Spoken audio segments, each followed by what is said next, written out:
I'm Joanna Pierre-Neves, your host, and this is Exhibitionistas. I'm an independent writer and curator with a wide-ranging 2-decade career in contemporary art, from commercial galleries to art fairs, from research to curating, from Lisbon to London, through Paris. But when I'm asked what I do outside the art world, the inevitable reaction is, oh, I don't know anything about contemporary art. Ouch. So call it a midlife crisis, call it arrogance, but I gave myself the task of trying to fill that gap with co-host conversation episodes centered around a genuine exchange of thoughts, feelings, and precious context around solo exhibitions, interviews, and special episodes based on a particular topic to keep you alert and on your toes. If you want to read further into some of the topics discussed in the episodes and more, you can also find me on Substack under my name, Joanna Pierre-Neves.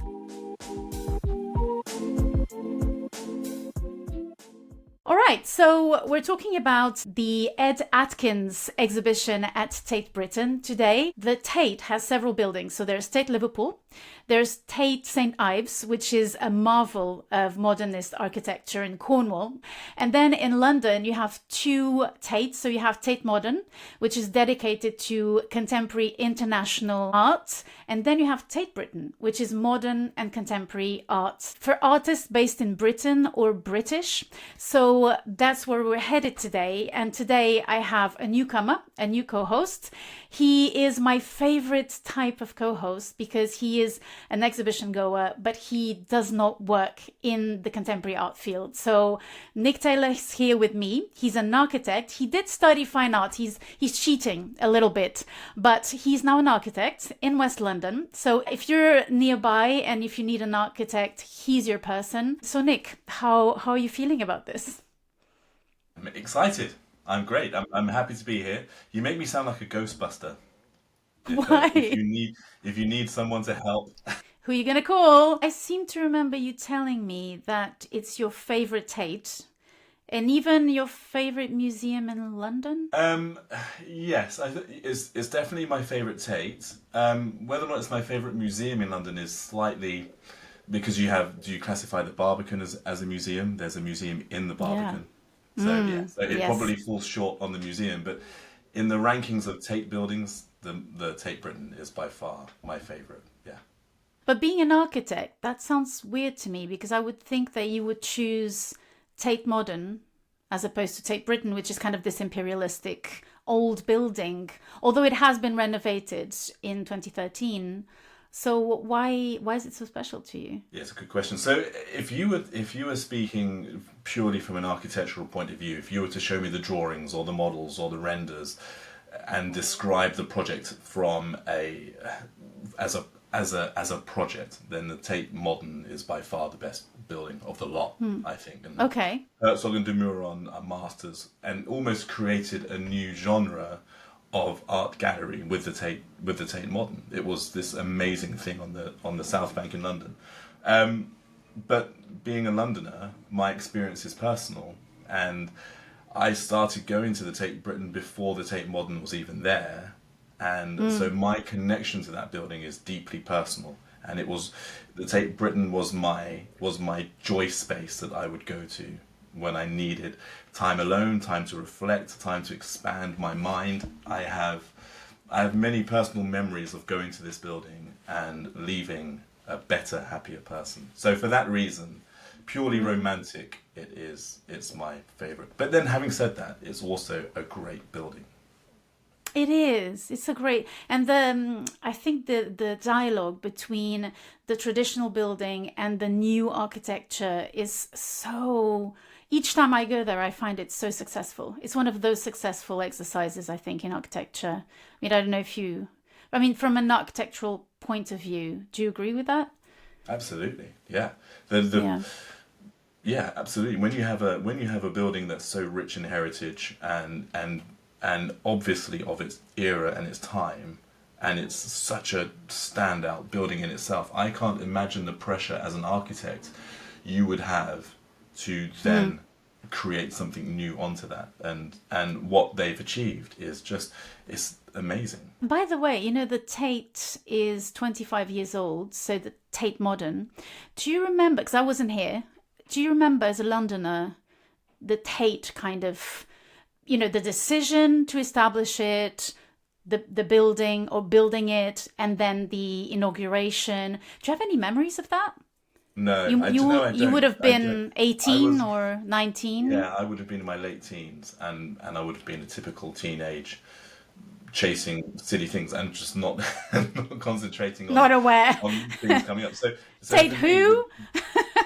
exactly, the Tate Modern kind of just landed, and for me, I wasn't even aware of it being under construction. And I think it opened when I was probably in my first year at architecture school.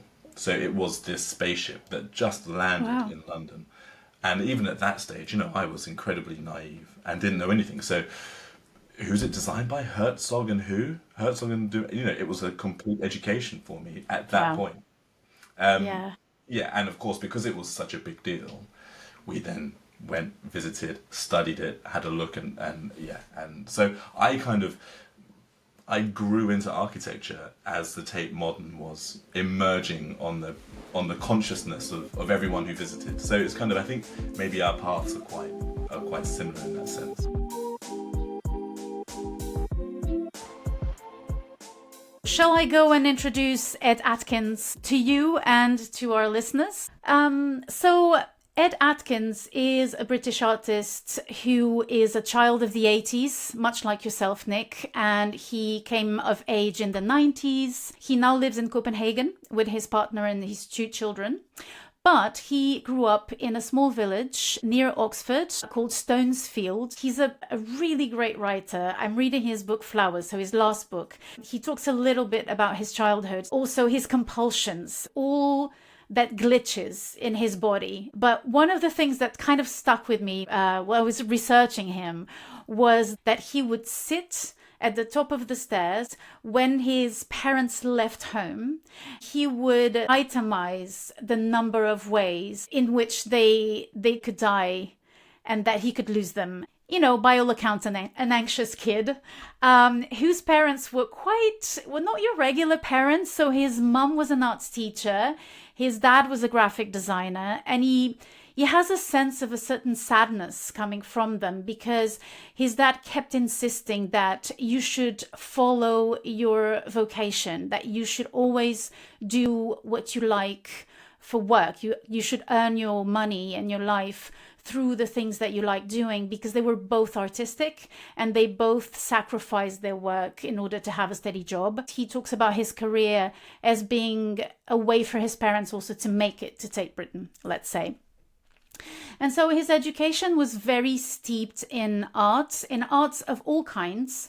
So apparently they would watch lots of great films that wouldn't be mainstream films, particularly, for example, Werner Herzog films.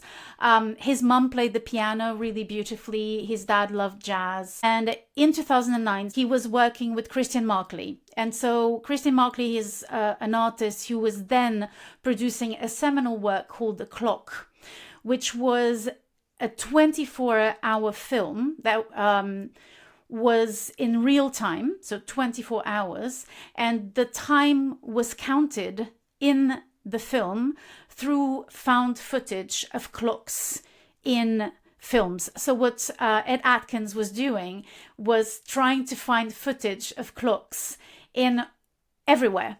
And so he says that at a certain point he exhausted everything of the culture around us, and he went into Eastern European films, Russian films. So he watched everything, and that was really crucial in his work. Another thing that happened was that he was asked to produce a video while he was still at Slade, 2009, and he was a bit tentative about it. He doesn't know why he agreed to it. And when he started looking at images and editing, he found the deepest of pleasures. Like, he found home, and that was a real pivotal experience for him. And he still sees himself as an editor in some ways across all his work. Then another thing happened, which was also more on the existential side of things, and a really sad event, which is that he lost his dad to cancer. And at the same time, he was producing work. He was very prolific as soon as he finished his MA. And in 2011, he showed his work at Tate Britain, actually, in the Art Now section. So Tate Britain has a room along the other rooms of the permanent collection where young artists are invited to do a presentation of their work, to do an installation. Then he went on to be, I think, writer in residence at the Chisenhale Gallery in London. And it was while he was producing the work for that particular gallery that he had another experience with technology, which was to associate an Xbox Kinect with a software from a startup called FaceShift, which was facial capture, and this motion tracking video device that he used to film himself. And while he was filming himself, he was being rendered in terms of animation. He was really taken by the ability of those devices to capture something of the liveness of a performance somehow, and at the same time to create a piece and a detached video piece that he could show later. And in 2014, so really quite young, he had a sort of seminal exhibition because of what he showed there at the Serpentine Gallery. A multi-screen installation which features for the first time an avatar for which he used himself, not as the visual, the final rendering of the character, but he used his own body to kind of create that avatar named Dave. I've seen that exhibition, and for me that was kind of a turning point as well, I have to say, because I remember visiting it and really intensely disliking it. So it's a white dude in a sort of a digital basement. He looks a bit like a skinhead / troll, incel, proto-incel, but at the same time, he's so lonely, he's smoking, he's drinking, and he's at a certain point, the character deflates like a balloon and falls on the table. So you kind of feel for that character, and you're filled with a sort of contradictory, paradoxical emotions. And then my mind kept going back to it after having visited it. And I realized that I was really taken by the exhibition. It was a real shift of kind of learning how to look at something new, actually, something that I'd never seen before. I don't know if you felt that in the exhibition. I find it very effective. There's a connectivity in his work that I don't see in other video. Yeah, absolutely. I mean, it's really interesting to hear that backstory, having seen the exhibition, but not knowing that before going in. Because as you're speaking, I'm thinking of the things that I've seen in the show. When you're talking about Dave and this guy in the basement, immediately I'm thinking of the guy who is in the apartment in the bed, who falls through the floor into this sinkhole. But the idea that this guy is he's lonely. So Yes. you're drawn into an emotional response where you're feeling for this person. You don't know why he's sad or why he's feeling like this, but as you're watching it, you can't help but get emotionally involved. And there's also another moment in his work which is really important. It's a film called Refuse or Refuse. Both work, and it's done on purpose. And it's the first time that he uses Unreal Engine. So Unreal Engine is a 3D computer graphics game engine. It was developed by Epic Games, and it was first used in 1998, which is weird. I was kind of surprised to know this.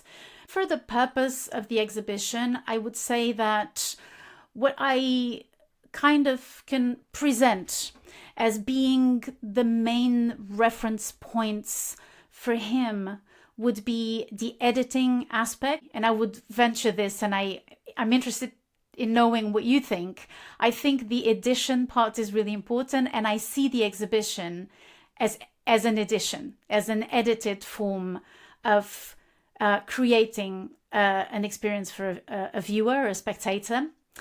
Then there's the liveness aspect, so that experience he had with the Xbox and the facial motion capture rendering in animation of a live moment, and the fact that he chooses gaming as opposed to film. So he really chooses a specific medium that for him is interesting, not only because of the liveness aspect of it, so the interaction with what you're creating as a creative, but also as a gamer, you have a duration to it, which means that you start a game, there's a real-time duration, something happens that is reflected on the image, so you have an impact on the image, but also it ends and you can start over, but when you start over, it's never the same experience.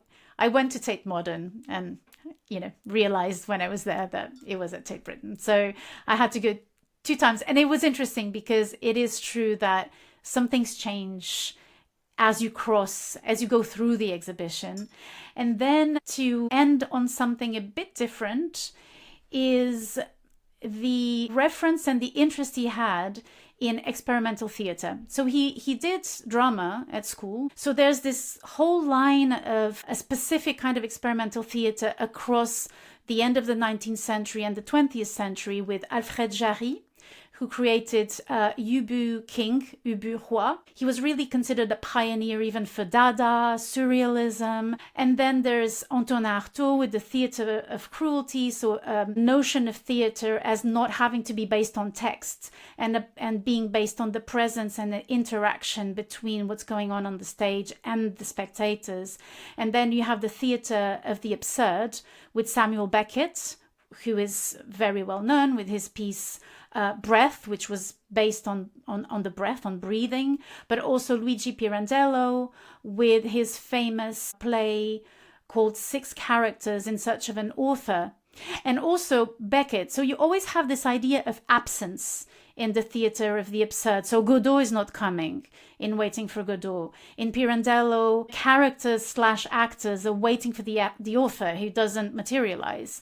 And there's always this idea of boredom and waiting, but also this idea of absence. And Ed Atkins talks a lot about loss, which is obviously connected to things and events in his life, but also as a spectator, you agree to look at something, but you're losing an aspect of it. So if you're watching film, you lose the 3-dimensionality of it.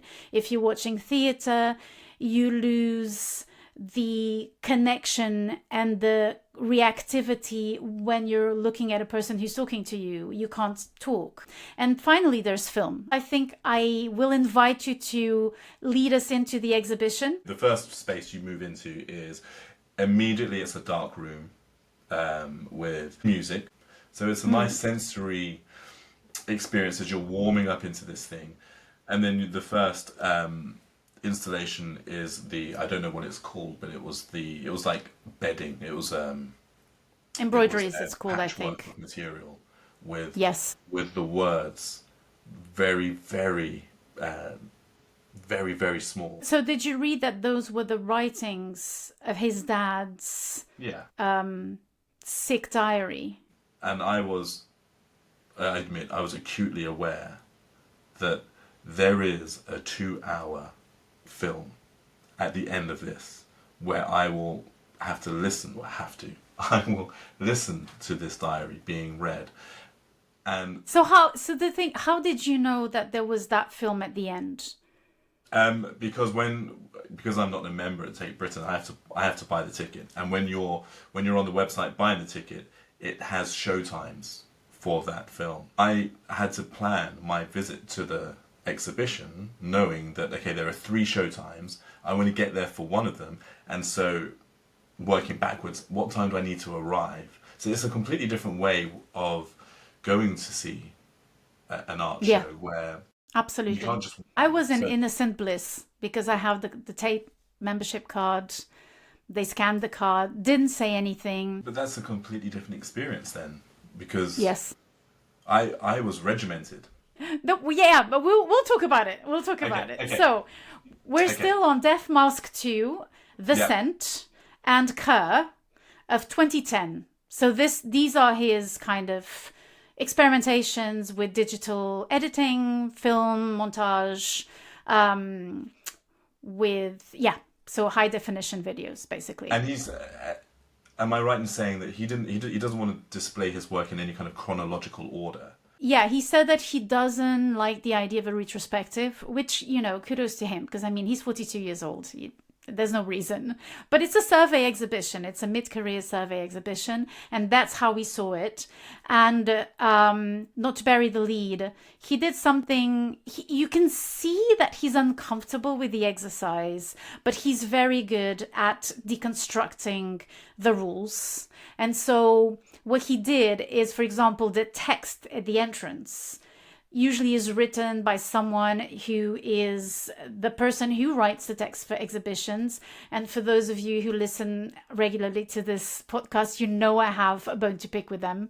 They're usually like the blandest texts. So the text that you read at the entrance is him in the first person. He's talking to you. Is that a bit of a cheat code? Because really, so this is him saying, this is my show, this is my work, this is how I want you to experience it, this is how you should read my stuff before you go in. So whereas if he's not saying that, then he has to do that work through his work.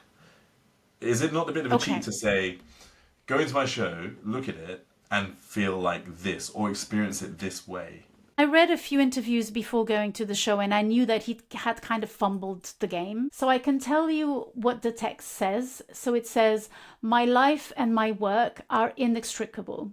How do I convey the liveness that made these works through the exhibition? Not in some factual, chronological, biographical way, but through sensations.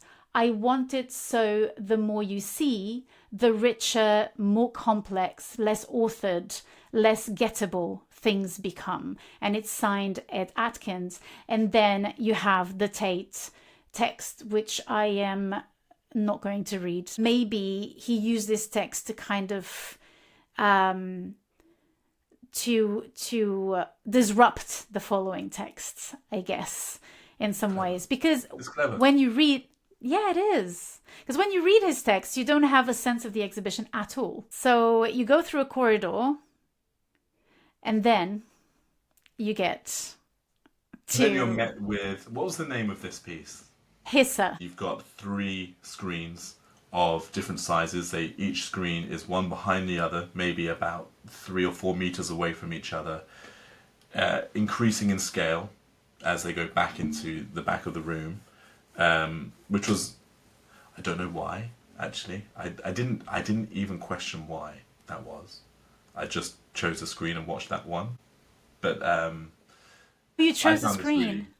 Sorry? Oh, interesting. You chose the screen. I did, yeah. I chose the middle screen because it meant I could sit against the wall.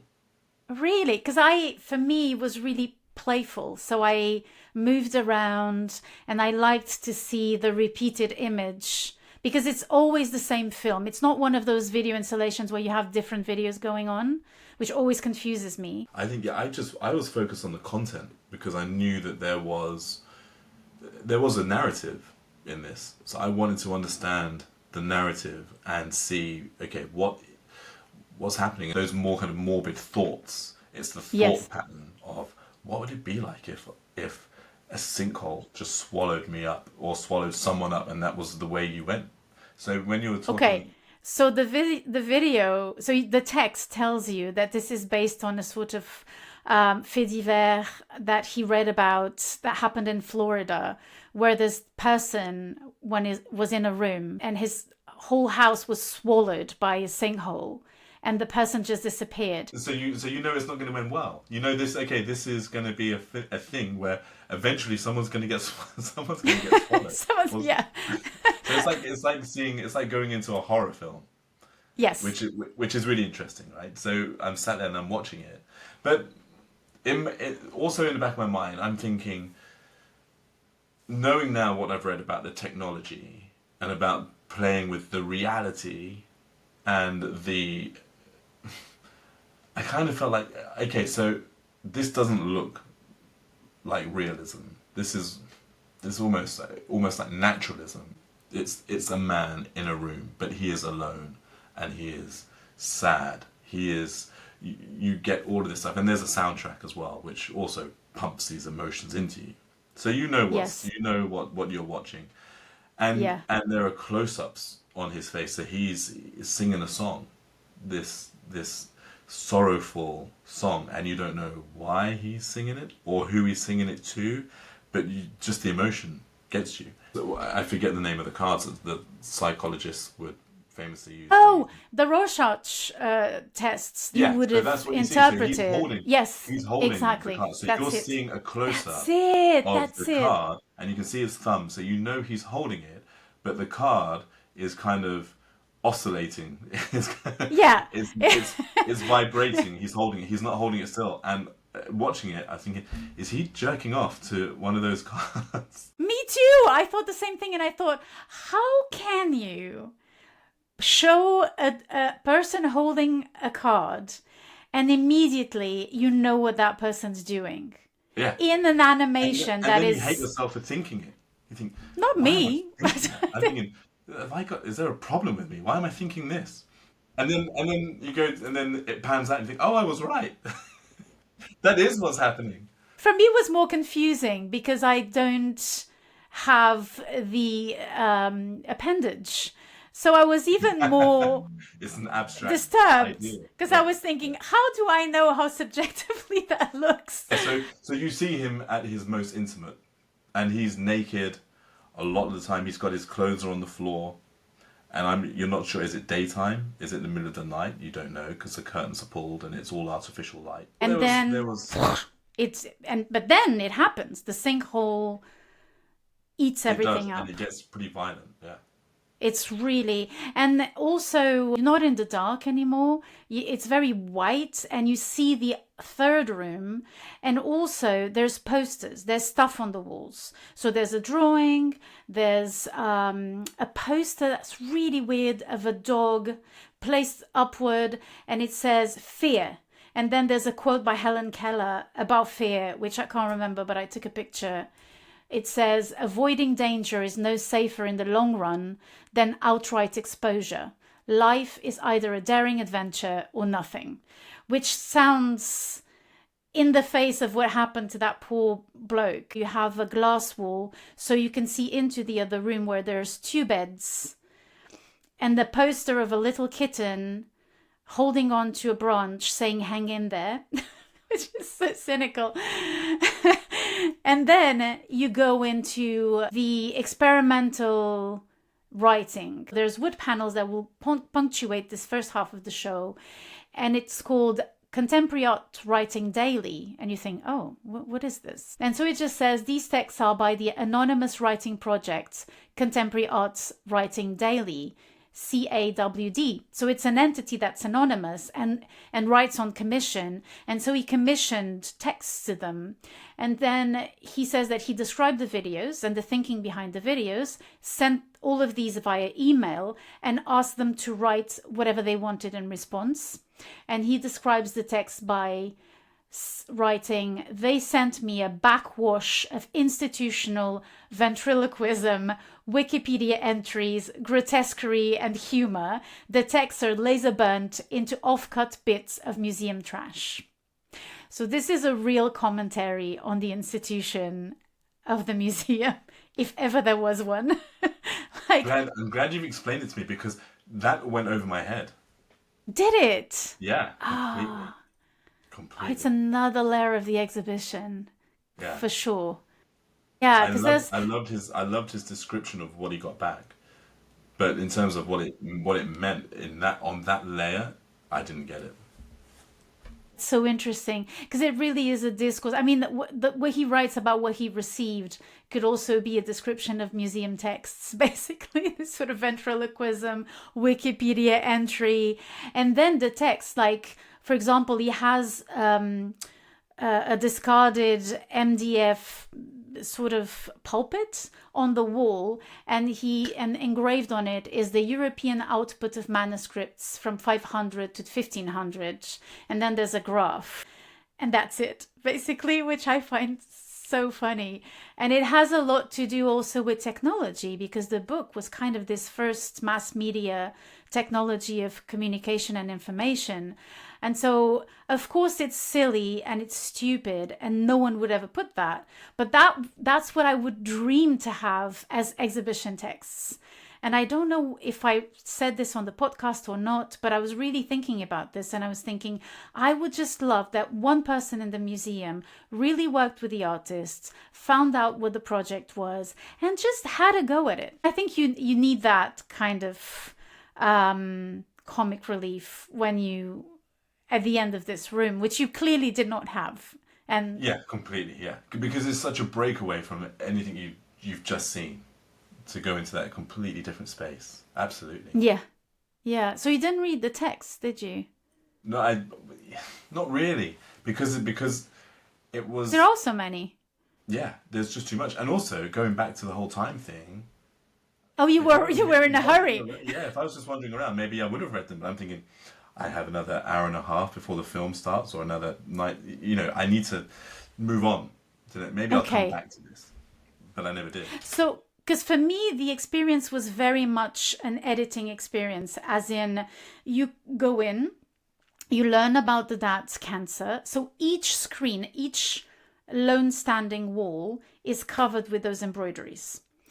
And so you regularly come across the sick diaries, and then you learn about that. And when you're in that piece, Hissa, where the person's going to be kind of eaten up by a sinkhole, you have next to it 2 beds, which were a play that he actually created with someone else, and I forget the name of the person, apologies for that, which were just 2 beds with a device under the covers, under the duvet, that makes the duvet move, as if breathing, but also as if a very little body was underneath it. You don't quite know exactly.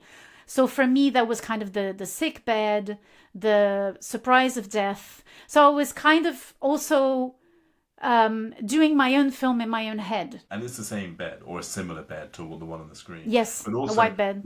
The poster that's on the wall that you mentioned with the fear, that poster is also in the film as well, on the wall of the guy. Does that maybe make you start to feel maybe vulnerable in that, well, this guy had no idea what was going to happen to him, what was going to, and that physical connection of the poster in his room that's now in the room that you're in, are you potentially in the same scenario where who knows what's going to happen in 20 minutes from now for you?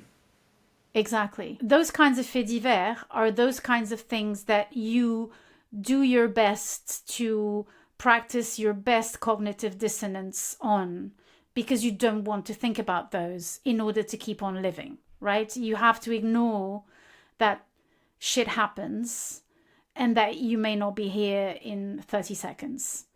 So that kind of brings it home, of course, bringing it to your own space, of course, includes you, because my theory is that we are the actors of this play.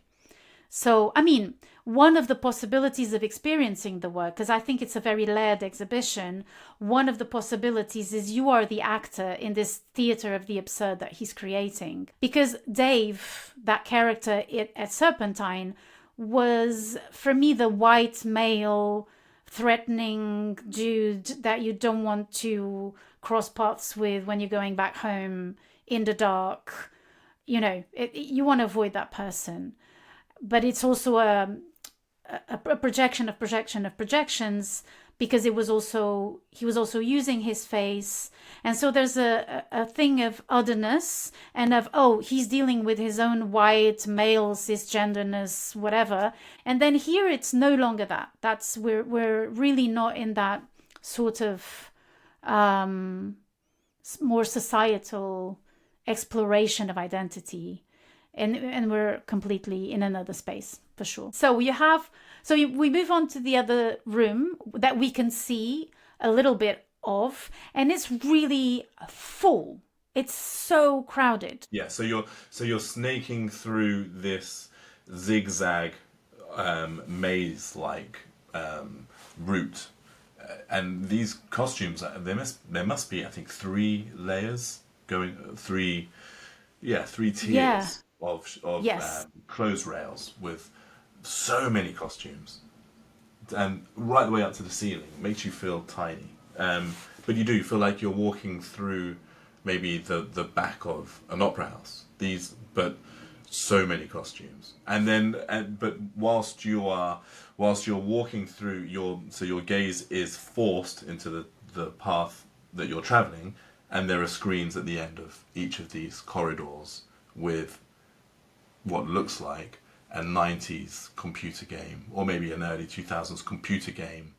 Early Is that the right? 2000s. Is that the right Yeah, passage of I time? I think. don't know times, but yeah. But I you're think, confronted yeah. with these computer games, effectively, which kind of they look like they are the computer games that my older brother-in-law would have been playing when I was younger, and they are those kind of fantasy worlds where you have your own avatar and you have friends who are online, and they are also other people in their bedrooms somewhere playing this game, living an alternative life. So it's a false reality, and it's kind of a bit medievally, and the costumes that It's you're walking around medievally. are Yeah. also medieval. And so yeah, Yes. so you're walking around and you're trying to make sense of what you're seeing. I didn't watch that many of those screens for that long. And again, maybe this is my own anxiety because I've got to get to the end Really? in the next 45 minutes. So I tried to understand as much as I could walking through it and take in what I was confronted with, but at the same time, again, that clock was ticking. These films are in a sort of a loop, and so the idea of these films is that these are characters that are so old men and children who are crying, and they have these viscous tears. They're disgusting. They look like snot coming out of their eyes. There's a parallel being made with theater. So again, the reference to the theater of the absurd, where he's always interested in making the either exploring a technology to its extreme and pushing its boundaries, or the rules of the game. And so you're not supposed to be crying viscous tears for ages and arriving at a cottage and the fire, but nothing's happening. But then you have behind those beds, you have the refuse video, which is cut in half. So he tells you that actually the whole video is really interesting. It's the first time he used Unreal Engine, which was for him a theater without actors. So there's this floor where things fall constantly. And the idea was to study how different objects would behave when hitting the pile of objects or the floor, and making sure that the machine could get them right. And each time the video plays, it's a different version. So it keeps changing the order of the objects, the way they behave. It's completely playful. It's very playful. It's what I would do as a kid, but in real Exactly. life. There's an intersection between infancy, where you just drop things, also babies, and he has small children. They drop things to know what happens when something's no longer in your hand. But then there's also the reference to Marcel Duchamp, the piece Three Stoppages, where he took a meter long thread and then dropped it from a meter high, and then indexed rulers to the shape of the three fallen pieces of yarn, and then presented them in a little box. So there's this idea of dropping something. Apparently, he fudged that. So apparently, there has been some nuts tried that, and it's impossible for the yarn or the threads to fall like that and create those shapes. That sounds like an outrageous claim that an artist has lied. It happens all the time. That's the basic of creation, is you I thought lie. that was just in architecture. That's no. I think it's we share that with you guys. One day you come back and you explain that theory to me. And also, what is really funny about this thing is that apparently, so there were lots of glitches, there were lots of problems creating this. off camera, there has to be a fish rotating endlessly for the program to work, because whenever they took the fish out, the program would crash. So there's some fish out there holding it all together. And the idea is to replicate gravity. And of course, it does and it doesn't. So there's this kind of indecision between this thing that you gain and this thing that you lose in this theater. So, and then at the end of the corridor, there's another video of a sandwich being endlessly made with layers that kind of float and then fall on the bread. Then the bread's compressed and it's real food. And then it's just toys and stuff that make the sandwich. He has a really weird relation with food because this whole installation is called Old Food. But so after this room, to your despair, there's another video that you had to watch from beginning to end as well. Yeah, this is the piano work 2. Yeah, which is from 2023, so a COVID work, and it's, again, it has that layer of embroidery. Then you go to the other side. And I was a bit like you this time because I wanted to watch it from beginning to end.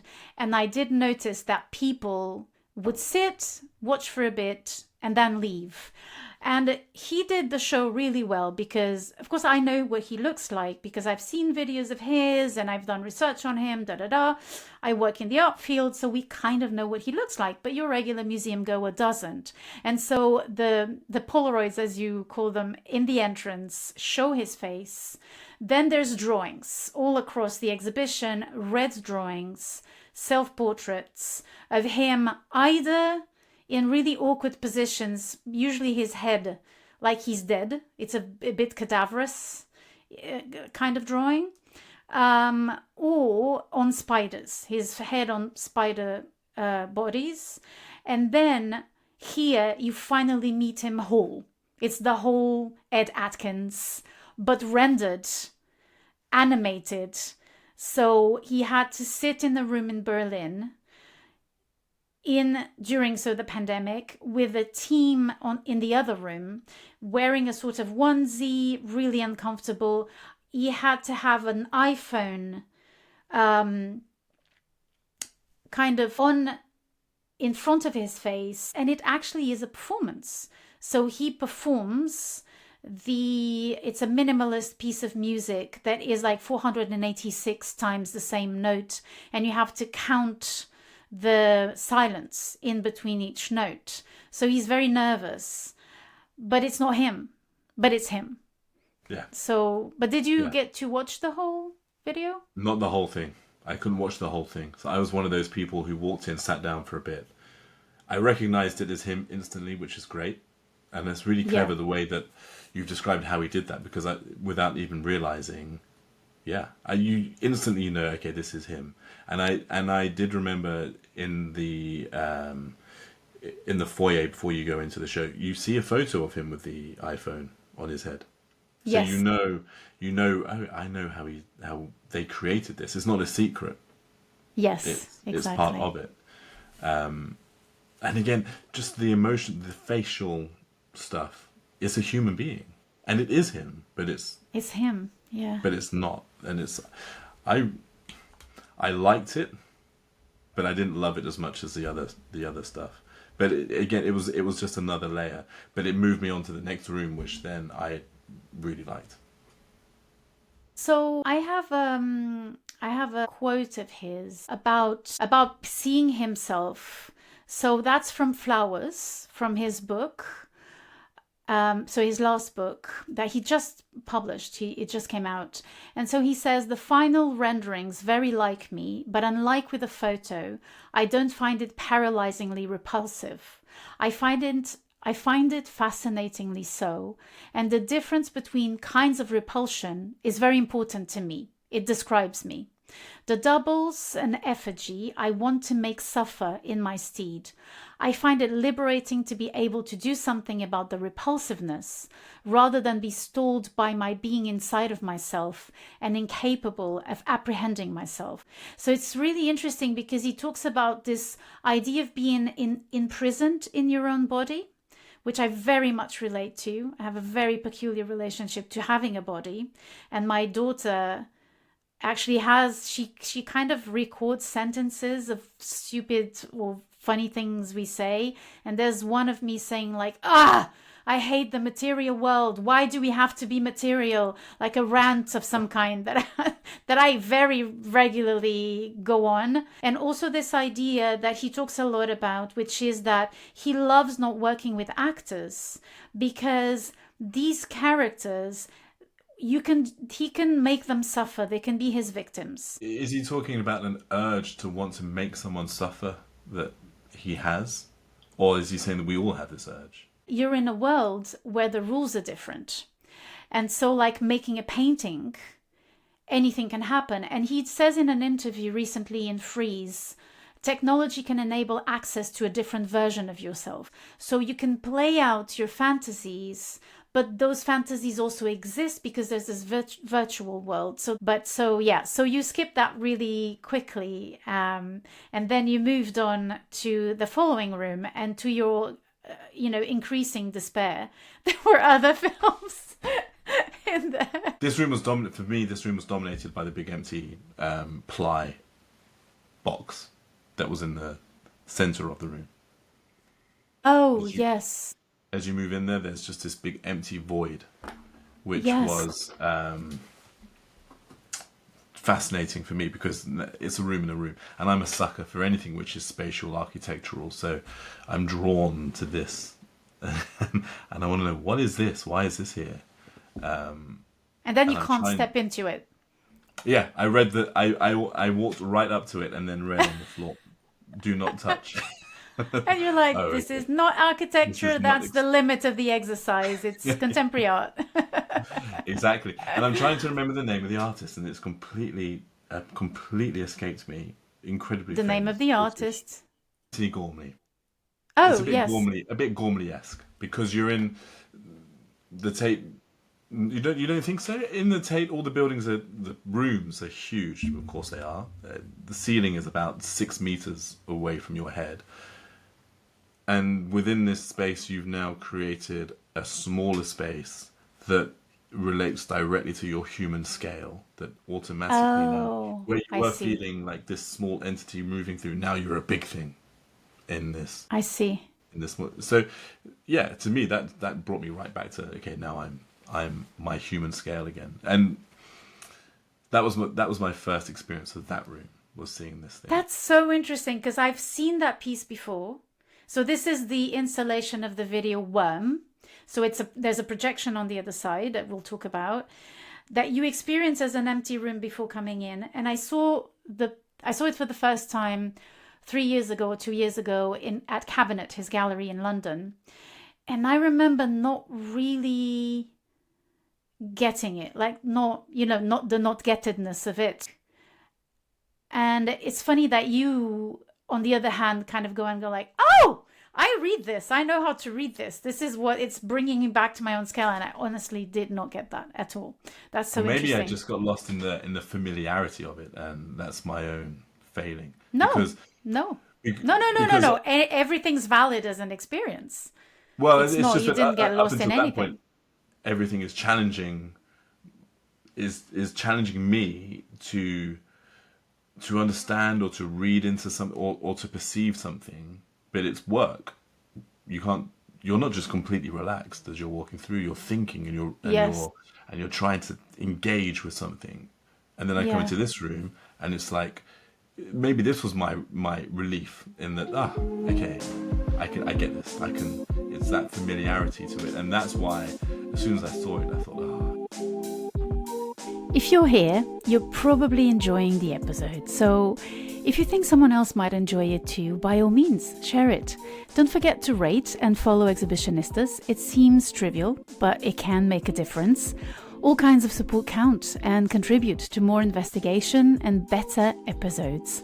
So, of course, donations and memberships through our website or on Substack are very welcome. All the links are on the show's notes, as per usual. And thank you to all of those who've taken a leap of faith and have become our patrons. From a 5-star review to a substantial donation, Exhibitionistas considers you one of those rare unicorns who support independent journalism. Now, something a bit different. I'd also love to start a conversation with you. You can now leave comments on Spotify, which is a great way to know what you want more of, or if you'd like to add something to the topic developed, the artist discussed, or simply if you want to leave a note of appreciation. It's a sad world when only the trolls and the bullies interact with journalists and art critics. Let's feed the AI beast with good stuff. Why not bring positivity, ideas, and especially your own perspective to the digital art village? And then there's this old film called Voilà la vérité, which was repainted by him, and he hired actors to make the soundtrack, which is just mastication noises and sighs and noises like that. So I was really taken by that and sat down and watched it. And I think that's where he mentions Antonin Artaud, the Théâtre de la Cruauté, theatre of cruelty, very important for theatre, experimental theatre, figure of the beginning of the 20th century. So I was there. I was kind of like going back to his references. Then you're right, the empty stage. So I can't remember. I know that someone said that theatre is amazing. The problem are the actors. And I've been trying to find, because when I was in the exhibition, that's what came to mind. I thought it was Alfred Jarry, but I'm not sure who said that. Or maybe it was just a friend of mine. I don't know. It's a great quote. I love it. Guys out there, please in the comments, tell me who said this. I can't find it. And I know it's French, so it's back in my France days. So some French friend told me this. I've never heard it. And listen, maybe now is the right time to confess. I have a theatre studies A-level. No. So maybe I should know it. You do. No, but here in the UK, modernism didn't arrive. That's my theory. And people like you, Nick, are very isolated. You are a modernist architect or of a modernist inclination. And modernism didn't arrive. Here you study Shakespeare. I mean, you don't study Beckett. I can't believe... Modernism still hasn't arrived in the UK. We're still waiting. I mean, we have a very Gothic mindset. That's our... We have a romantic Gothic notion that we Absolutely. Just are... We can't help falling back to that. And modernism, I think, is the Godot. It's the Godot of England. We're still waiting. It's untrusted. It's untrusted. That's what I think it is, because it's foreign. And it's German. Yeah, it's foreign. It's Austrian. So we are. It's not of us. It's not British. Yes. But why are we talking about modernism? Because I was talking about the theatre of cruauté and the Antonin Artaud, and I did ask myself to what extent people would connect to the reference to Antonin Artaud, because for me it's a given. I studied in a French school. I'm not sure that it would be familiar. A little bit like his childhood. Yeah. Who were the kids watching Herzog films? I mean, to be honest, I did do the same with mine. We watched the Grizzly Bear film together. But who was watching Herzog films with his parents in the 90s? No one. No one would be doing that. So he had a sort of a very peculiar and unique, I think, upbringing and education and references. I'm trying to think that they didn't have a Herzog section in Blockbuster. I don't think. No. They didn't have experimental film from German weird dudes. The most you would have would be David Lynch. I think that would be the most extreme. Yeah. That would be the video that's always there. You can guarantee you could get that one out. Yeah, exactly. So I was kind of thinking that, and I stopped and I looked at the film and watched the film of a film director that I didn't know. And so it is a weird moment of suddenly being extracted from this very ultra technological setting And then you go into the next room where there's this huge screen, vertical, that kind of disrupts the cinema screen and just creates a line, and where he cuts refuse into two. So usually the film is a unique setting where you see the things fall and then they land on the ground, and here you just see them fall, and it's as if they pierce the floor, the real floor of the Tate, and suddenly disappear into another dimension. So there's this kind of fantastical, kind of onirical side to it. Yeah, yeah. This was, for me, this was the space before the space, because I saw it, but then I was so taken with what was behind it. Behind the big screen with the falling objects is a gallery space with, I'm going to guess, maybe 25 frames of a roughly A2 size, white frames. Each frame is filled with post-it notes on a grid. Just simple post-it notes with hand-drawn sketches, doodles, etc. on them. And it's 3 walls that you look around. And he says that these were post-it notes that he started during the pandemic in 2020, I think it was. Yes, for his 2020. He would make these little hand-drawn sketches, almost as little "I love you" notes to his daughter. He'd put them in her lunchbox. And then kind of slowly dawned on him that these post-it notes didn't really mean that much to her. She wasn't aware of the real value of what he's doing for her. So he started to keep them, realizing then that actually they probably mean more for him than to her.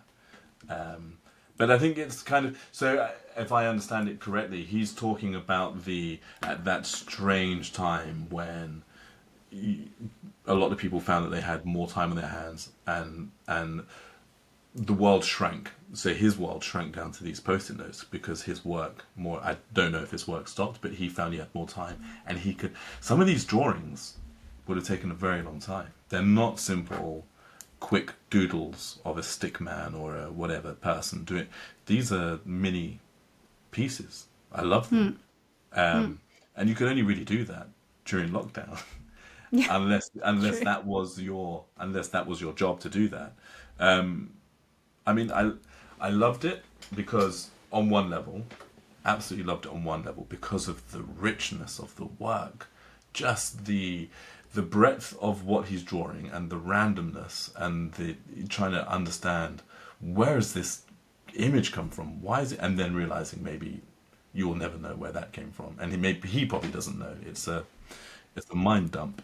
And that's what's also lovely about it, is the care and attention that's taken into these drawings is beautiful, and it's for something as simple as a little note that you're going to put in your child's lunchbox. And so the elements of it that I really, really loved, and elements that I question. So the bits that I love is this idea as a parent, because I have 3 children myself, where you will go out of your way and you will go beyond what you need to do for your child, and it's like you're doing it for yourself, so even lunches, for example, I make my children's lunches still, and it's like a little moment I have every morning where I get to be a bit creative and do something. I'm not really doing it for them. I mean, I want them to enjoy the lunch, but I'm doing it because this is me telling them that I love them. And so I completely relate with what he's doing with the post-it notes in that sense. The bit that I slightly question is that at what point did he realize that the post-it notes meant more to him than to his daughter? And at what point did he decide, I'm going to start keeping these in a little folder and preserving them? And then from that point onwards, when he is drawing his post-it notes, are they still the same thing, or does he know that he's collating something for a show? That's the bit that I'm wondering about, the genuine. Yeah. There's an awareness, and Yeah. I'm sure he must know this will be great in the Tate Britain in 5 years when I have a room and I'm going to put all these post-it notes in a frame. I just, maybe that's the cynical part of me that mean it robs it of its innocence, because he's completely aware that, I mean, he's keeping them. If he had created these drawings, given them to his daughter, and then not known what happened to them, and she collected them and put them in a folder, and then after however many, a year or whatever, gave them to him and said, I kept all of these, by the way, they don't mean anything to me, but you may as well have them, and then he put them on display, that would for me, that would have meant more, because I think he's aware of the value of these things, and he's aware that, so what I'm trying to get to is, I think that in that awareness, they completely stop being notes to his daughter. They are now pieces for a show, or pieces for himself.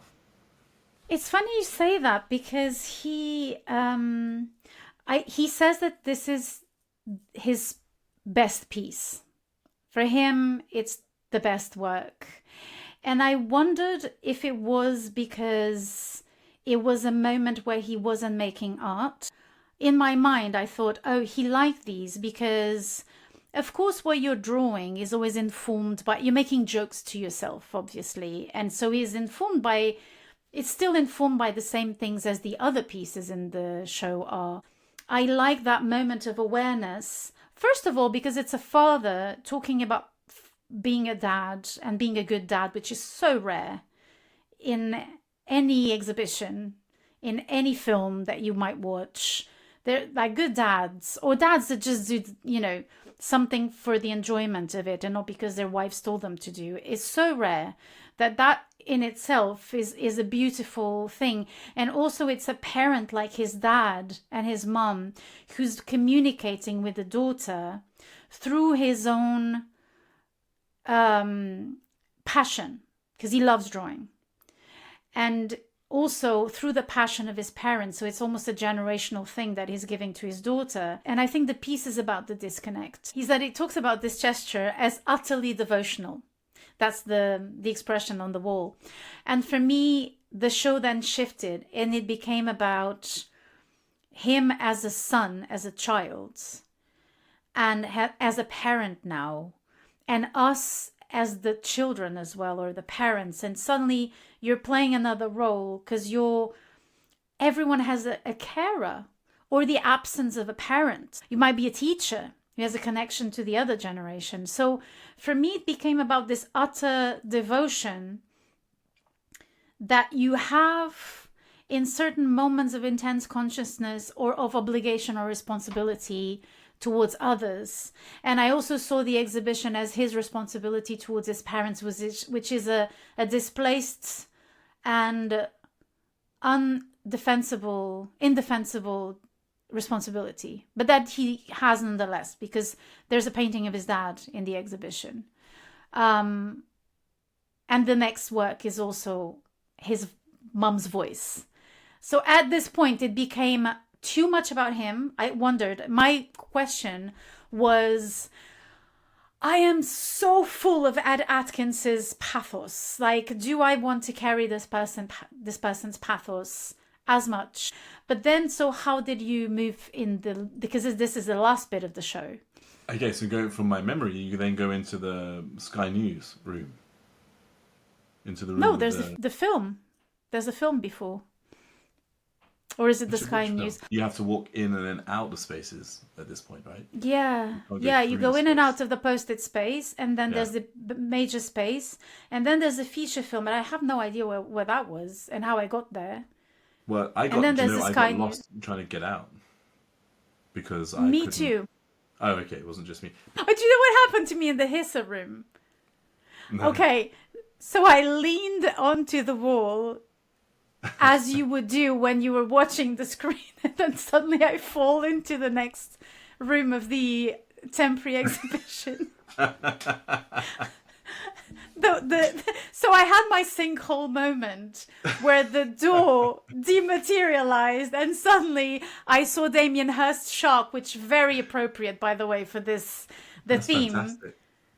And then I kind of come in the room again, and being the good student, only child that I am, like closing the door and kind of like not even trying to understand what happened at that point, just kind of like Alice in Wonderland, trying to not be Alice and closing the door. And then I see this security dude coming towards me, and he just go like, "Did you lean on the wall?" I was like, "Yeah, I did." Yeah. "Oh yeah, I thought so." And I was just like, "What? There's a door that if you lean on it, just takes you to the other side of the exhibition." That's so fitting, though. Whilst watching Hisser. What? To Yeah. fall through a wall. Yeah, that was a kind of butterflies in the stomach moment. Yeah. Brilliant. Tell me about I'm really curious about the end of your exhibition experience. In my mind, going to the show, I knew this was the thing that I had in my mind. I am going to sit through 2 hours of someone reading through an account of a diary of their cancer experience. So that's not easy, and I didn't anticipate it was going to be easy. So when you know that's coming up, it starts to dominate your mind as you're getting closer to it. So I get into the space and I make sure I've got the best seat, which I think is the best seat, because there are 3 rows of sofas.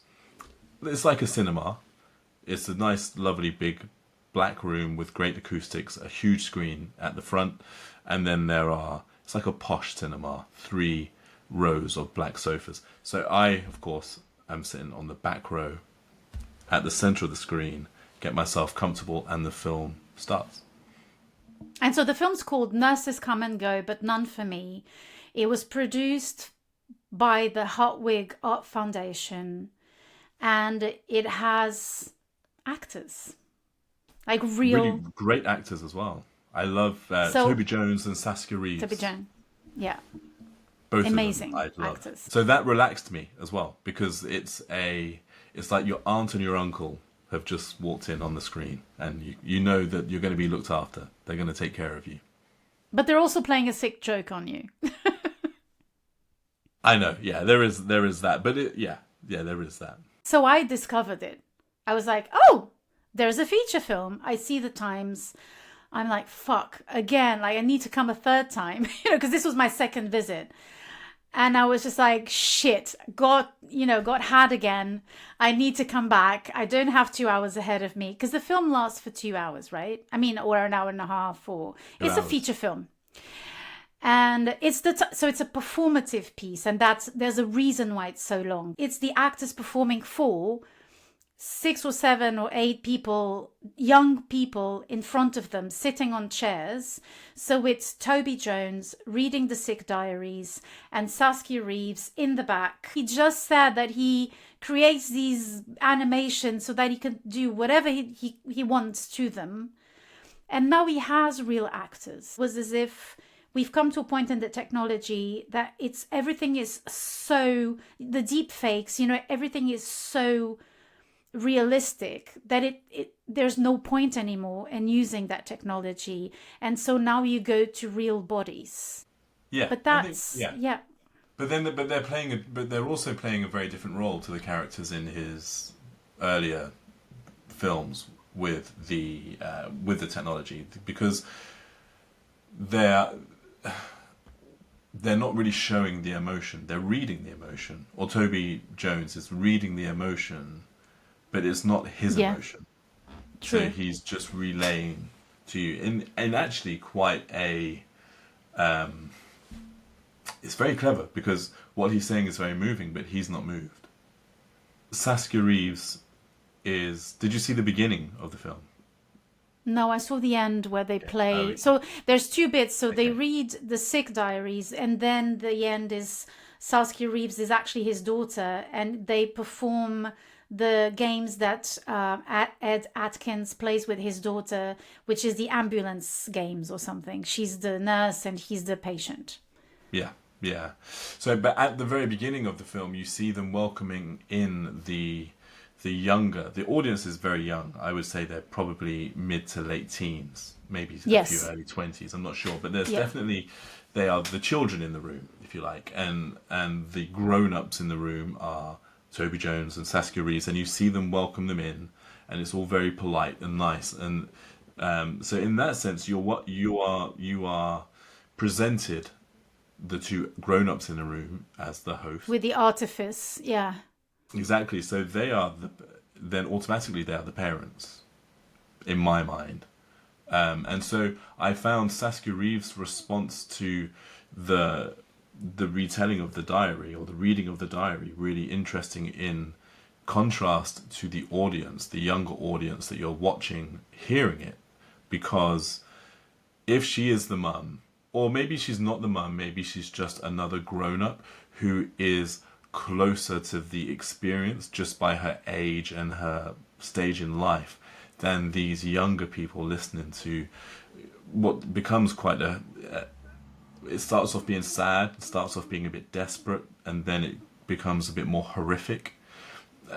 At the beginning, the bits that the young audience find are funny, they start to, because he's talking about poo or things that are quite childish, and you think like, yes, okay, he's talking about emptying his bowels or whatever, but is it? I don't know if it's funny. Maybe it's because my stage in life and I'm closer to this, so I see it as what it is, whereas they see it maybe. The whole thing that he is discussing is, you can see it's more abstract to them hearing it, whereas you see Saskia Reeves is behind them. She's not facing him; she's facing side on. So he's facing the people listening, and it's like story time. They're gazing at him. Saskia Reeves is listening, but she's staring 1,000 yards away. Sometimes smoking a cigarette, which I thought was interesting, and sometimes because Ed Atkins smokes and eats junk food.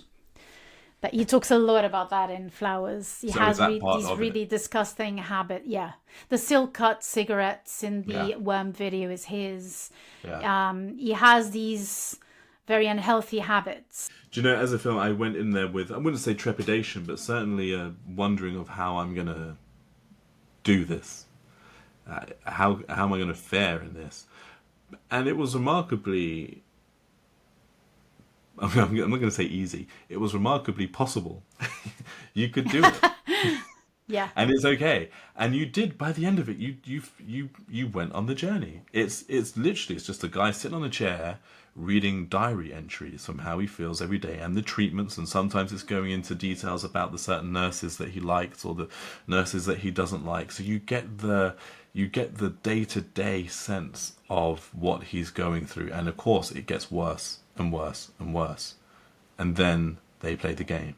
So it was, and the game, I think the last part of it is about maybe 20 minutes, the ambulance game. Okay, so there's what I have a huge question that I've not really, I haven't found a suitable answer for myself, which in that game.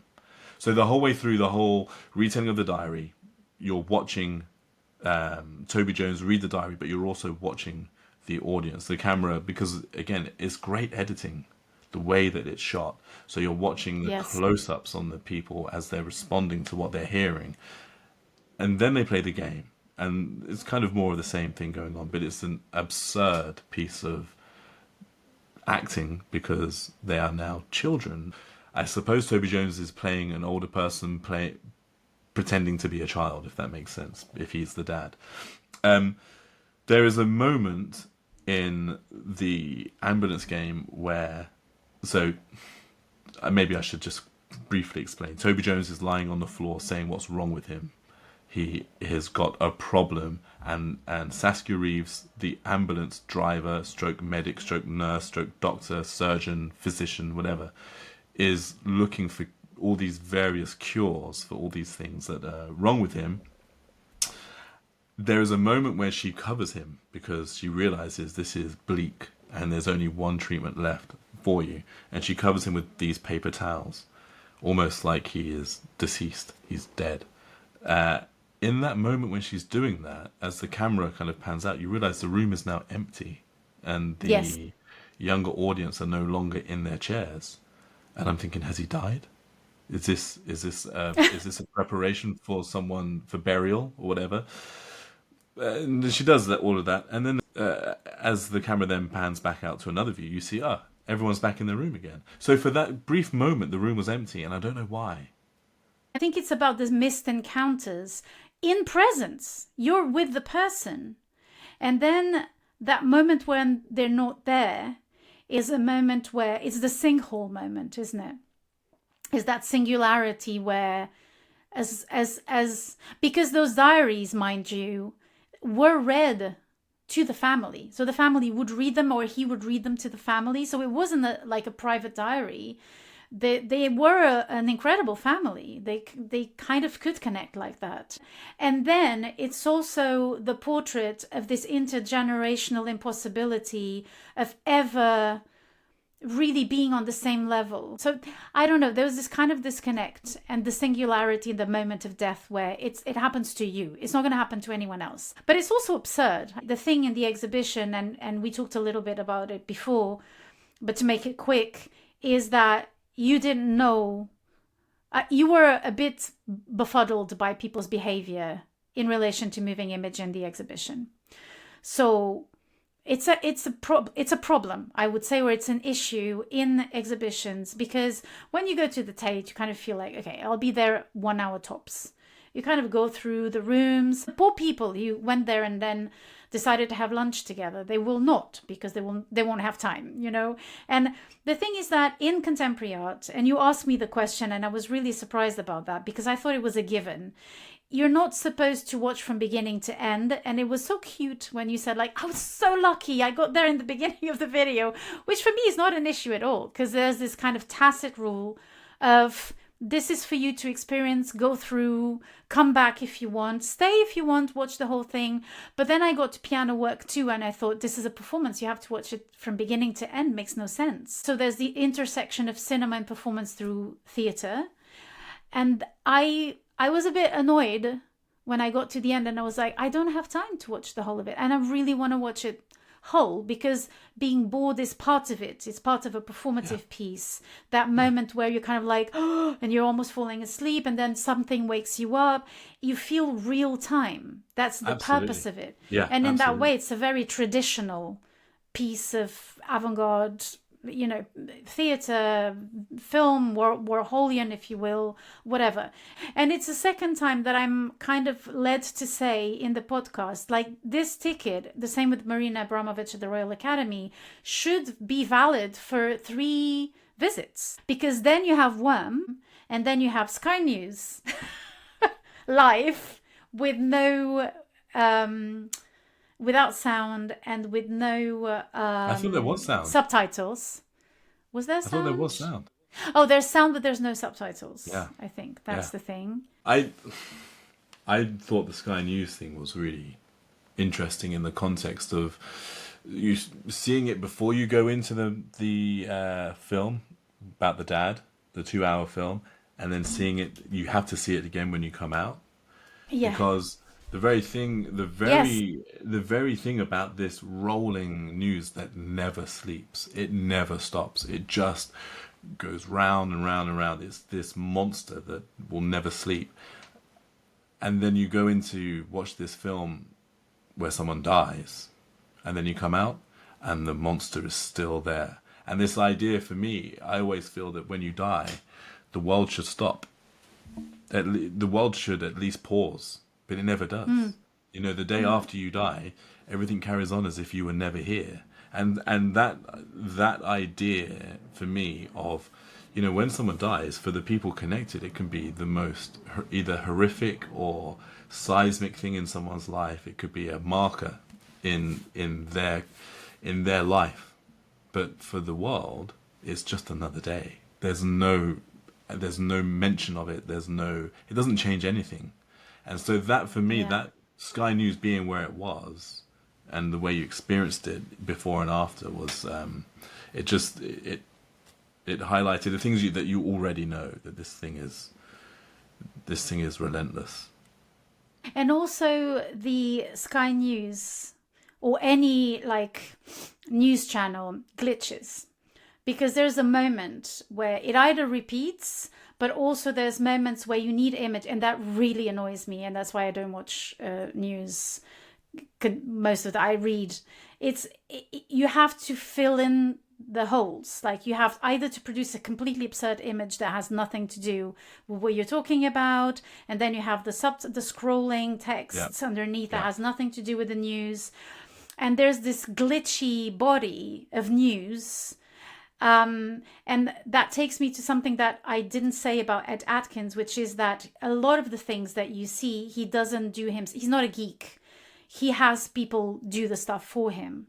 So he's not committed to this technology. For him, the technology is like the body, because the body of his dad was glitching. Like it was also dysfunctioning. And he talks about a problem he has on his right hand where it spasms. And so many times he's like in a restaurant carrying something and the hand spasms and he spills his drink all over himself. And again, it's interesting that because it really looks like something that might happen when you're playing a game, those old games where suddenly a wall is no longer there, or suddenly you can go through the door but you shouldn't be able to.